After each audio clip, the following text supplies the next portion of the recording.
potential suspect in the case, and the identity is rather shocking. They're getting some breaking news in the investigation into the disappearance of Nancy Guthrie. Search for Nancy Guthrie. Theories that her sister Annie Guthrie, brother-in-law Tomaso Cioni, or brother Cameron Guthrie had been involved. They threatened to kill Nancy Guthrie. We had not heard that until now.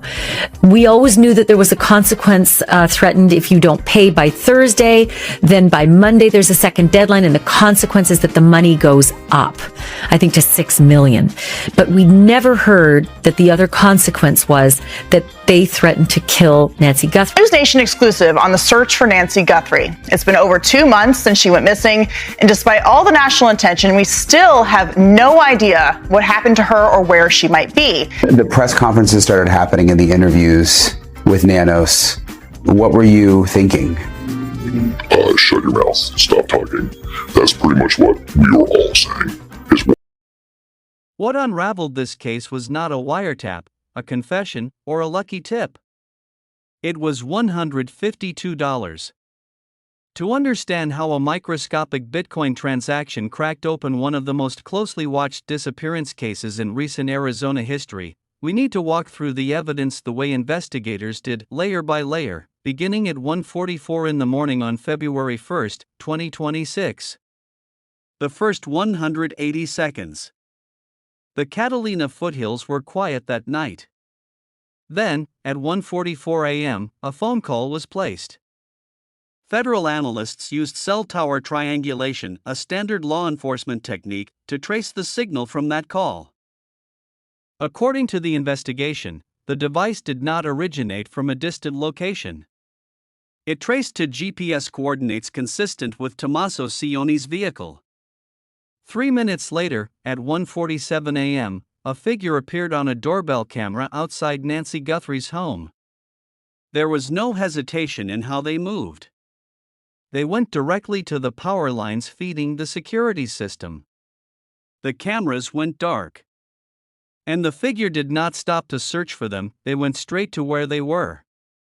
That kind of precision does not come from guesswork. It comes from familiarity. The witness no one anticipated. Here is what the people who entered that home may not have known. Nancy Guthrie had a pacemaker. And it was recording. At 1:47 a.m., the same moment the external cameras lost power, the pacemaker logged what medical forensics describe as a severe and sustained cardiac event. Nancy's heart rate surged into a state of extreme physiological distress, and it stayed there. The data log runs for 41 minutes. At 2:28 a.m., the pacemaker's transmission signal went dark, consistent with Nancy being moved outside the device's sync range. That 41-minute window is now part of the federal case file. It cannot be edited. It cannot be disputed. It is a time-stamped medical record of what happened inside that house between 1:47 and 2:28 a.m. No defense attorney can rewrite binary data. Why Nancy? Investigators spent weeks asking this question. What emerged from the financial forensics paints a specific picture. Tomaso Cioni was living with serious financial exposure. Documents tied to the investigation point to a pattern of embezzlement and illegal loan arrangements running into the millions. In the weeks before February 1st, Nancy Guthrie appears to have become aware of details surrounding this financial activity. Based on what investigators have pieced together, her knowledge of those details and her close position within the family put her in a unique and dangerous place. She was someone with both access and credibility. The kind of person whose account would be taken seriously by federal investigators. The financial motive runs in two directions: remove a potential witness before a federal financial crimes case could advance, and collect a ransom payout, reportedly in the millions, to cover mounting debts. Both problems, investigators believe, were meant to be solved at once.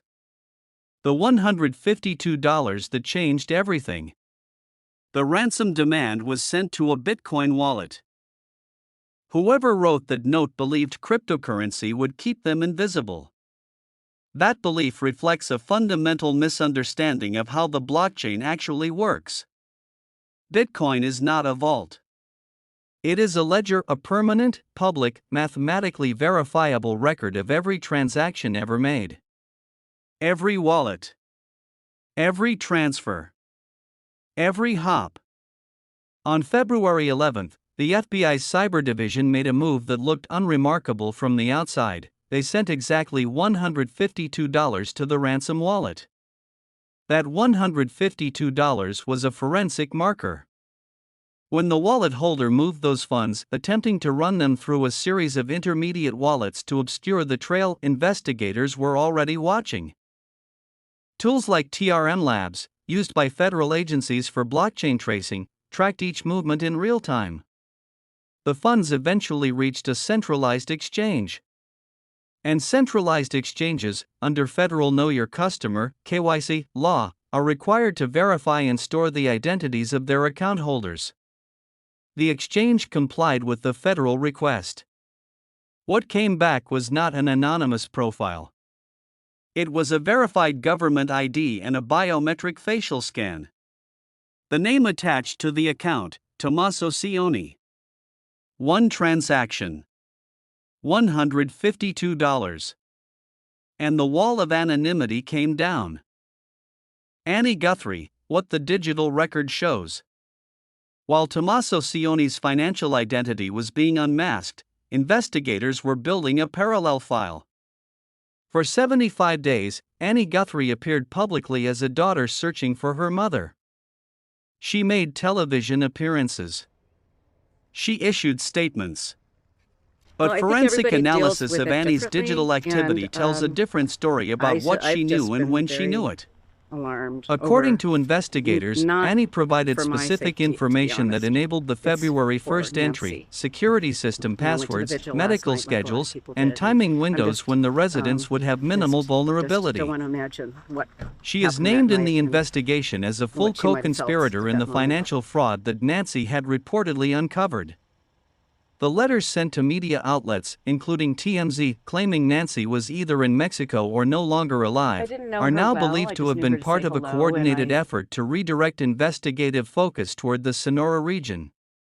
The goal, according to federal analysts, was to create a jurisdictional problem for U.S. law enforcement.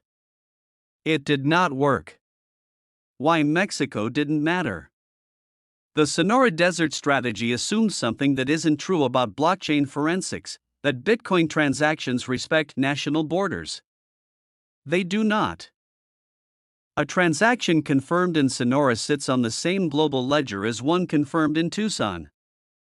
Federal analysts using blockchain tracing tools do not need a foreign court order to follow the movement of funds. The math is accessible to anyone with the right software, and the FBI has the right software. The jurisdictional shield was never real. It was a delay tactic. And while the Cionis waited on that delay to buy them time, the $152 was already moving through wallets that were being watched. 3 layers the FBI assembled. By day 75 of the investigation, the federal case had been built across 3 independent tracks. The physical layer, a phone call placed at 1:44 a.m. Traced to GPS coordinates consistent with Tomaso Cioni's location, was made 3 minutes before the security system went dark. The biological layer, Nancy's pacemaker, logged 41 minutes of severe cardiac distress beginning at 1:47 a.m. and ending at 2:28 a.m., consistent with the timeline investigators have established. The digital layer, a $152 test transaction planted in the ransom wallet, traced directly to a verified account registered in Tomaso Cioni's name. Each layer was built independently. Each layer points in the same direction. The silence was strategic. In the weeks that followed, federal investigators stayed quiet. That quiet was not inactivity. Every informant letter sent to media. Every wallet hop. Every digital communication. All of it was being cataloged, analyzed, and added to a case file that now runs hundreds of pages. Investigators were not waiting for a break. They were watching, in real time, as additional evidence was generated. The ransom notes sent to media outlets also became part of that evidence. Linguistic analysts dissected the language and found recurring structural patterns, highly specific, non-public details woven into the phrasing that pointed investigators toward the people who wrote them. A note on what we know and don't know. This script is based on publicly documented investigative details, federal forensic methods, and confirmed reports tied to this case. Blockchain tracing through tools like TRM Labs is standard FBI cyber practice.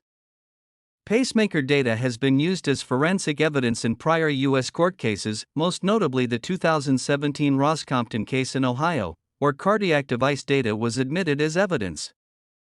The details here are drawn from what has been confirmed, not speculated. What we do not yet know publicly, the exact status of any indictment, the current location of Nancy Guthrie, and the full scope of the financial fraud. Those pieces are still developing. What the evidence already assembled tells us is this. A $152 transaction was not a small move. It was the one that left a name on a federal ledger.